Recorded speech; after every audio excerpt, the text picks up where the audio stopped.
soon as the recording says, there we go. Good morning and welcome to Miss Walker's Storytime. Today we are starting a new book. I think you guys will like it. Let me get it showing for you. This series of books you can find in our library at school. So if you decide you want to borrow a book, one of them, just let me know. You can also borrow them as an ebook, which means you don't actually have to go to the school library. You can just get online and borrow it from our library that way and read it online like this. So this is the DC Super Pets series. These are chapter books, but I think you're really going to enjoy them. This one is called Pooches of Power. It is written by Sarah Hines Stevens and illustrated by Art Baltazar. Chapter 1, Whiff of Trouble. Ace, the Bat Hound, stretched his legs. He settled at billionaire Bruce Wayne's feet. The two crime fighters were back from their nightly rounds and enjoying their morning. While their butler, Alfred, served tea, Bruce and Ace relaxed with the paper. This morning, the news was not helping Ace relax. There was something fishy about the headline. Missing fish at sardine factory. Bruce read aloud, grrr. Those words made the fur on the Ace's neck stand up. Ace knew the factory well. It was located on Gotham City docks, a favorite hangout for thieves and thugs. Batman and Ace often patrolled the area. Whenever they passed the factory, the workers would toss Ace a sardine treat. Lately, however, the workers didn't have any fish to spare. According to the paper, they didn't have enough to fill their cans. The fishermen were catching as much as always, but the factory was coming up short. Somebody must be stealing the fish before the fishing boat between the fishing boats and the factory, Ace thought. But who and how? Those questions bothered Ace like an itchy flea under his utility collar. The moment Bruce left for work, Ace streaked through his dog door and headed towards Gotham City docks. Whoosh! When he arrived, everything looked and smelled normal. Still, something didn't feel right. Most of the fishing boats were out at sea. The crowd of shady people that hung around at night had turned in. The factory workers hadn't arrived yet for the morning shift. It was so quiet. Too quiet, the Bat Hound thought. As he moved closer to the factory, Ace slowed down. With his canine hearing, he sensed someone coming. Beep, beep, beep. Suddenly, the gadget on Ace's utility collar sounded an alarm. It had picked up someone or something in the shadows at the back doors of the factory. Whoosh! Crypto! Ace greeted his friend, the super dog. I thought you might be here. With his super sniffing powers, Crypto had smelled trouble on the docks long before anyone else. He had already been nosing around for clues and found something. Sniff, sniff. I sniffed out some evidence, the super dog barked. Followed me. Crypto soared to the rooftop on the warehouse connected to the factory. Whoosh!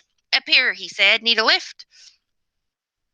Ace didn't bother to answer. The Bat Hound couldn't fly. He had his own way of getting around. Taking huge leaps, he made his way up. He jumped from a pile of crates to a cargo bin and onto the roof. Once there, Ace only needed a second to understand the clue Crypto had found. Feathers lying on the rooftop could only mean one thing. The bad news birds. Well, let me try that again. The bad news birds, Ace growled. Chapter 2. Foul play. The feathers Crypto had found were a sure sign of Batman's evil enemy, the Penguin. His sidekicks had been spending more time on the docks. The blue feather belonged to Waddles, the evil penguin, and the white-tipped vulture feather was Griff's. The black feather had to be Artie the Puffin's. Together, the three birds were a flock of trouble. Does this mean the penguin is behind the missing fish? Crypto asked. Ace's eyes narrowed. The criminal that was behind a lot of Gotham's crime. Ace wanted to pin the blame for the missing fish on him too, but he didn't have enough proof. Besides, Ace didn't think the penguin could make enough money stealing sardines to feed his greedy appetite. The Bat Hound needed more information before he could point the paw at Penguin. Luckily, he had Crypto.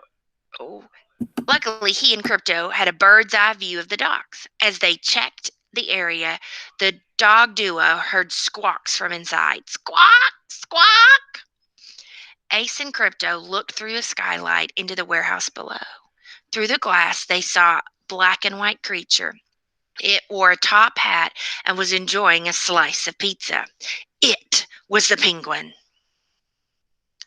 He's there. There he is, Crypto. There he is, Crypto growled. Let's get him. Superdog was ready to break the glass. He wanted to catch the villain while he ate. Hold on, said Bathound. We need proof first. Isn't that enough proof? Christo asked, pointing below. The penguin's pizza was piled high with sardines, the same fish missing from the factory.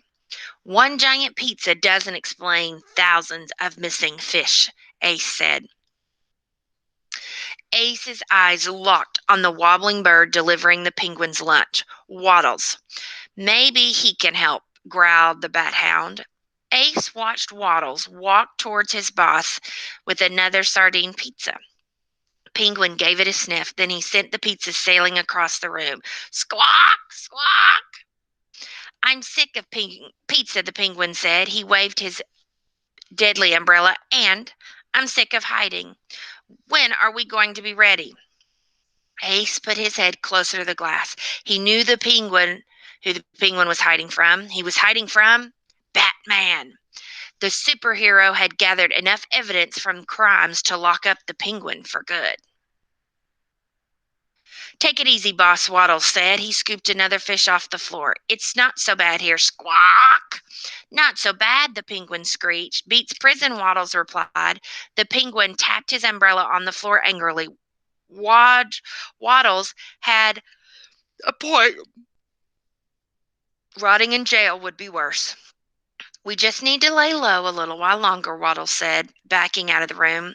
We're almost ready to go. Ready to go where? Ace asked himself. Beep! The Bat Hound pushed a button on his collar. It sent an electronic message to the Batcave. He'd recorded everything he'd seen, and the video would alert Batman to the penguin's location. Can we get him now? Crypto asked. Soon, Ace said with a low growl. 2 slices of pizza are only part of the pie. We need more proof. The Bat Hound hoped to get to the bottom of this factory caper. As soon as he spoke, Ace watched Waddles walk towards the door. Follow that bird, he directed the super dog. Waddles might lead us to the next clue. Whoosh! Crypto flew from the rooftop after the evil bird. While Superdog kept an eye on Waddles, Ace investigated. On the top of the factory, the Bathound spotted a fish sorting machine and a funnel where the fishermen unloaded the catch each day. Ace looked inside. Though the day was warming up, the cool breeze blew out of the machine and across Ace's nose. Just like that, he knew exactly where the rest of the bad news birds were cooling their heels. He leapt down from the roof the way he'd come up. He needed a way to get inside the factory. The second-story window would work just fine. Ace pushed a button on his collar and launched the batarang and wire. Whoosh! Clank! The batarang caught the edge of the roof. Ace pulled himself up on the wire and inside. The factory was dark. Ace slipped through the shadows. He stopped in front of the locked freezer door. Waddles was inside the freezer, Crypto said, walking up beside Ace. And the other birds asked Ace. Crypto took his x-ray vision. Gruff and Artie are in there too, he said. The 3 birds were resting beside what looked like a long slide. They had been using the funnel to steal sardines. We've got to get in there now, Ace growled. Now. And we will stop right there and pick up with chapter 3 in the can on Wednesday.